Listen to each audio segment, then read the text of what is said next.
de las circunstancias después de las elecciones. Javier Segarra, buenos días César, va a comenzar Javier y así todos podemos intervenir con una pregunta. Gracias, Eduardo. ¿Cómo le va, César? Buenos días, gusto saludarlo a esta hora de la mañana. Muchísimas gracias, Javier, un cordial saludo, siempre a las órdenes. Bienvenido. Miramos la página de las elecciones, de los resultados electorales, lo que le viene o se le viene al Ecuador es salir adelante. Y una de las propuestas que se anda analizando es una asamblea constituyente. ¿Es o no el camino a esta hora o en este día o a partir de ahora para que el Ecuador tenga esa fortaleza que permita buscar esa institucionalización y esa gobernabilidad que tanto requiere el Ecuador? Es el camino cuando tengamos claros los contenidos. Caso contrario, terminaría siendo un juego pirotécnico en donde se ilumina mucho pero se esclarece poco. Y digo esto porque algo escuché en la entrevista anterior que hablaba Ramiro Rivera. Creo que es muy importante entender la concepción del Estado, tanto en la parte filosófica como en la estructura institucional. Es decir, volvemos a los principios básicos donde hay un ejecutivo, un legislativo, un judicial y bajo una dinámica de pesos y contrapesos, es decir, que unos se controlan a los otros, ¿se podrá tener gobernabilidad? Me pregunto. La segunda, ¿es adecuado que el Ecuador tenga una estructura exacerbada, un número gigante de ministerios que la gente ni siquiera los conoce y no sabe qué funciones cumplen? Por ejemplo, ¿cuál es el modelo económico que se plantea? Salimos de esta dinámica de sistemas porque la Constitución en la actualidad habla de sistema de educación, sistema de justicia, sistema de comunicación. Salimos de una lógica de sistemas para una lógica de otras características. ¿Esto qué significa en términos de sistema político y sistema electoral? Entonces yo creo que la discusión deben ser los contenidos si es que la decisión del gobierno ya está tomada, porque si ya está tomada, lo que deberíamos nosotros propiciar en una manera más pedagógica, más democrática, es qué contenidos debería tener este texto constitucional, Javier.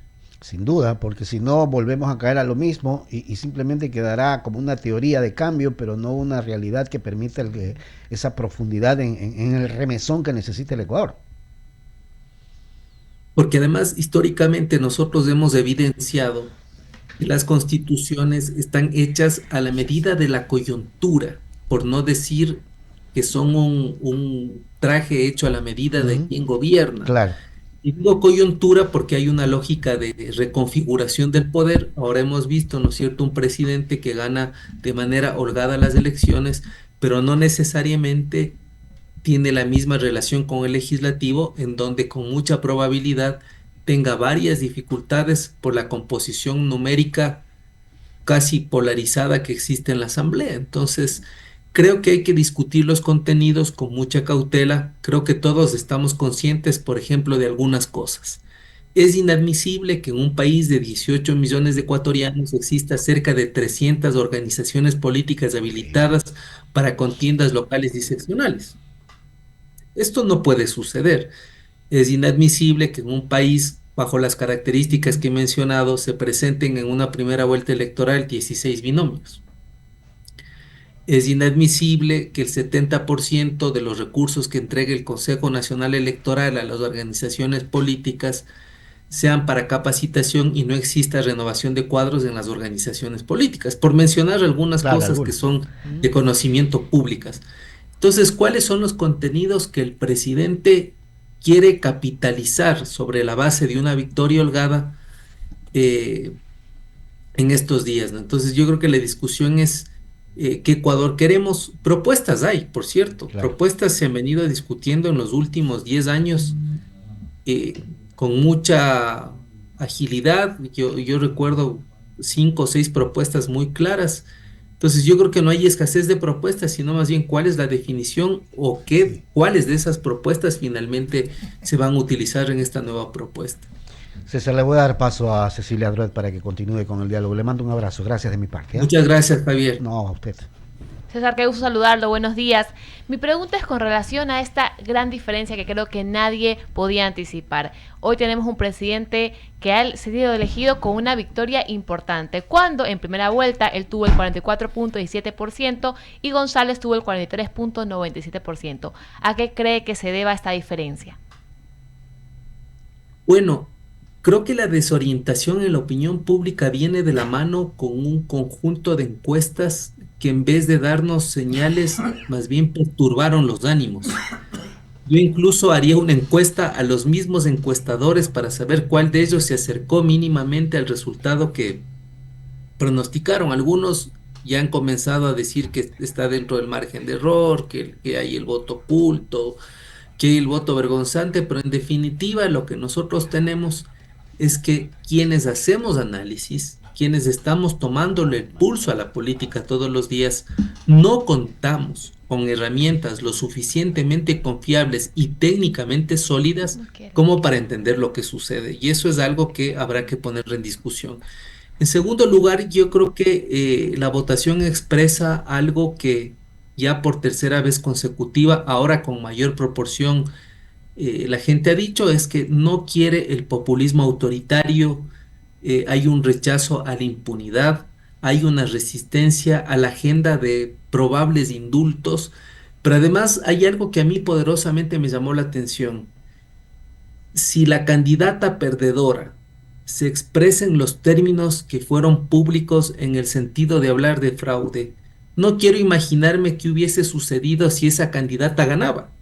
O sea, si se es mal perdedor, no quiero imaginarme esos ánimos de triunfalismo y probablemente los afanes de persecución que se hubieran instalado desde ese mismo momento. Entonces, creo que estos resultados también nos dicen quién estaba a la altura del momento democrático y cuál es la estatura de los ciudadanos.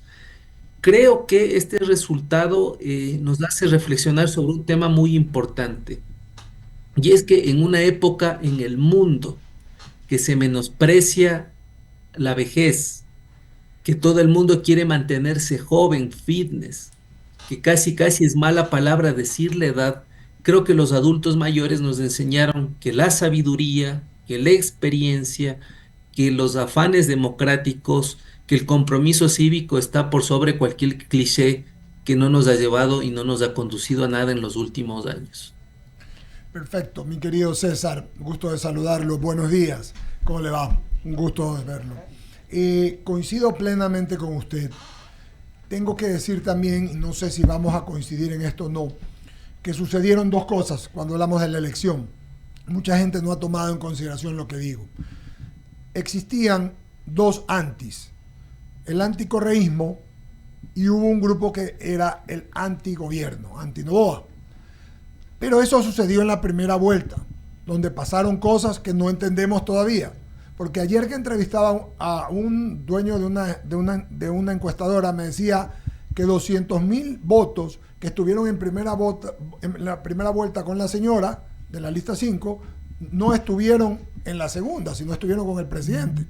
Pero lo que le quiero decir es que en la segunda vuelta y después del debate, ante los ataques y la forma en que la señora González se expresó, comenzó también un anti-Luisa, que no solamente entonces fue anti-Correa y anti-Luisa, y hubo un anti más, que fue antipatria. Los dos generaron un antipatria, antilibertad. Ya, entonces, yo creo que es la tercera oportunidad, porque son 3 elecciones, que termina definiendo la elección el anticorreísmo. O sea, que el anticorreísmo no es una estupidez decir que es un partido político, es una tontería. Lo que es una cosmovisión, César, una cosmovisión de libertad religiosa, de libertad de pensamiento, de libertad intelectual, de libertad de todo, de expresión, de ser, de querer ser mejor, de avanzar. Y esto es lo que sucede, César, y mucha gente lo está viendo solamente desde el punto de vista, y lo entiendo, político. Yo creo que es una cosmovisión que se junta en todo el Ecuador contra las pretensiones de que nos hagamos como es en Venezuela, en Nicaragua o en Cuba. No sé si coincidamos en esto, mi querido César. Más de acuerdo no podría estar, Eduardo, con lo que manifiestas, porque el Ecuador ha sido tradicionalmente un país hospitalario, un país de camaradería, un país querendón, un país de profundas raíces de vecindad.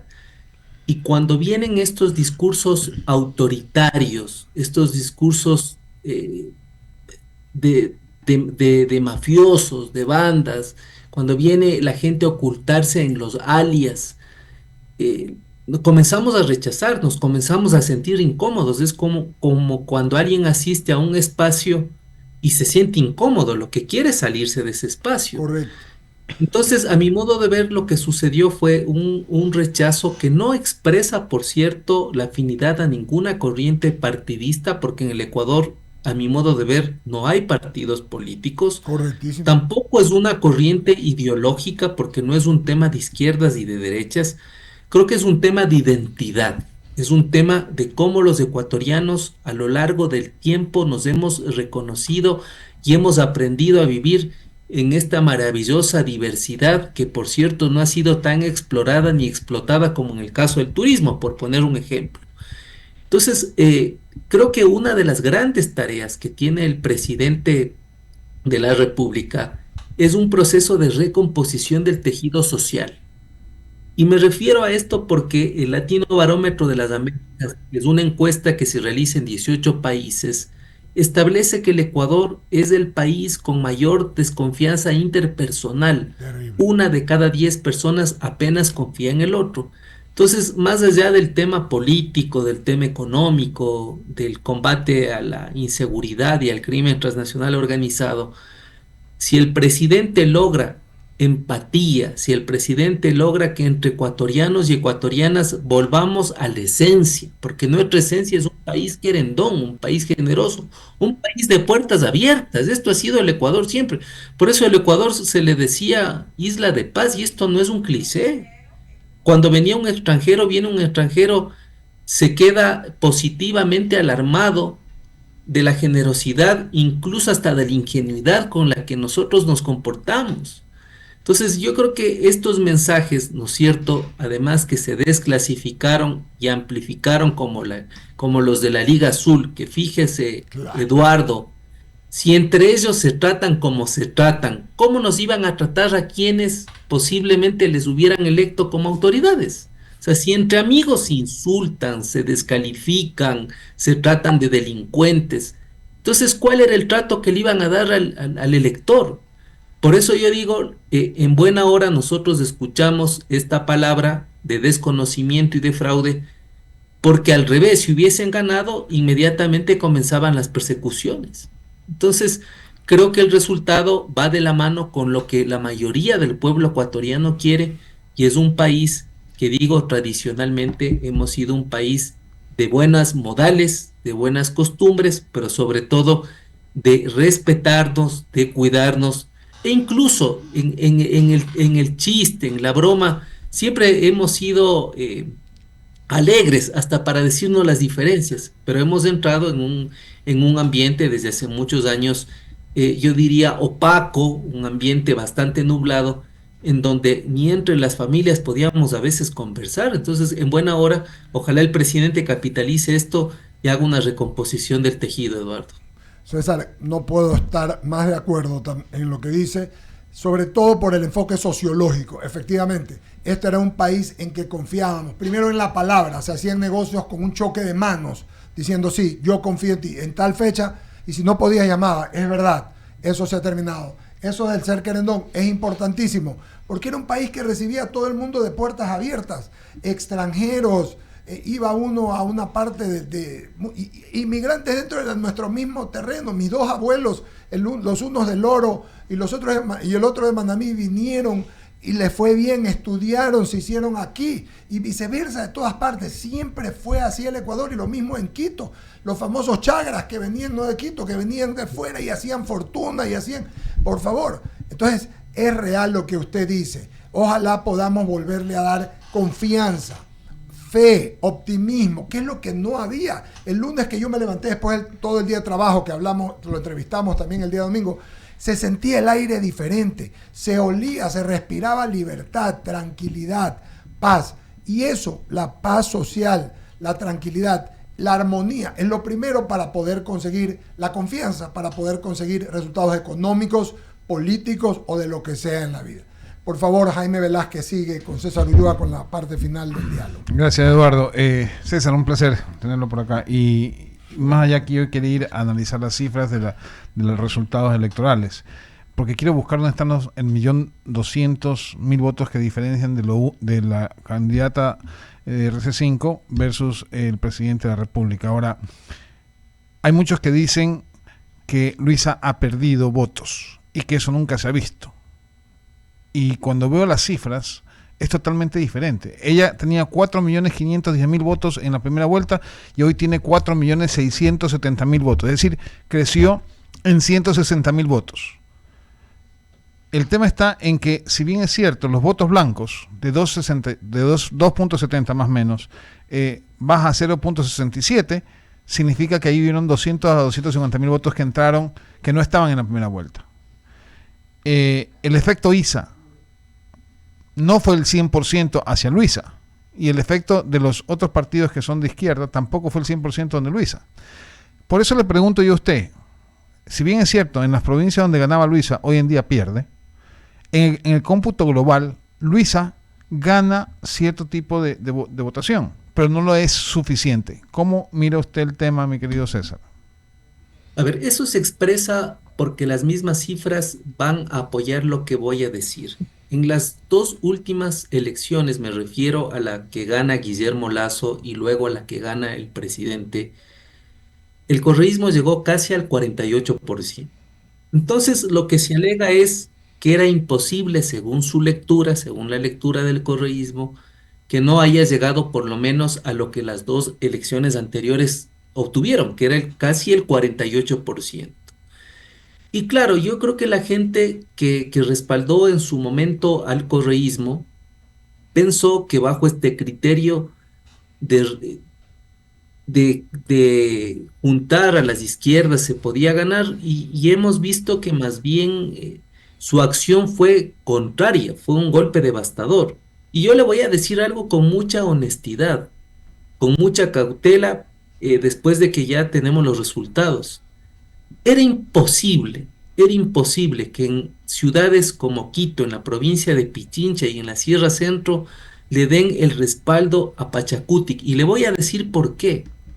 Porque en octubre del 19, que fueron 11 días consecutivos de violencia, y en junio del 2022, que fueron 18 días, 7 días más de violencia, la gente íbamos a rechazar que venga una organización que destruyó la ciudad, que llenó de inseguridad, que cortó las vías, que no dejaba pasar ambulancias, que cortó todas las líneas de abastecimiento en los mercados. Entonces, lo que la gente dijo fue: estas izquierdas no nos representan en ningún punto de nuestras vidas.